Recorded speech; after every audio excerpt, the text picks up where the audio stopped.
আসসালামু আলাইকুম। গত কয়েকদিন ধরে আমি এই পাখিটার কয়েকটা রিল ভিডিও আর ছবি আপলোড করেছিলাম। অনেকেই বিশ্বাস করেছেন, অনেকেই বিশ্বাস করতে পারছিলেন না এটা কি এডিট নাকি এসে অনেকে অনেক কথা বলছেন।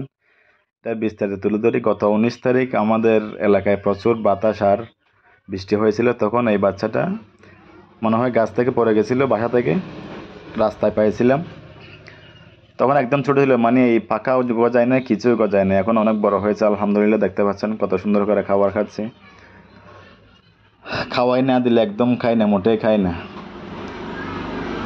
আলহামদুলিল্লাহ 10-12 দিনের ভিতরে অনেক বড় হয়ে গেছে। এখন এই দেখেন, বাসা থেকে বের হলে আমার কাছে চলে আসতেছে, আমার কোলে উঠতে চাইতেছে কিন্তু পারতেছে না, এখনো ভালো করে উঠতে জানে না। তাই আমি তারপর আস্তে করে ধরে তুললাম আমার আমার কোলে। এদিকে আসো, এদিকে আসো। এই তো বাবা, আসো আসো আসো আসো আসো। এই তো ঠিক আছে বাবু, কোলে ওঠার পর একদম খাদে উঠে গেছে। দেখেন বসো বস,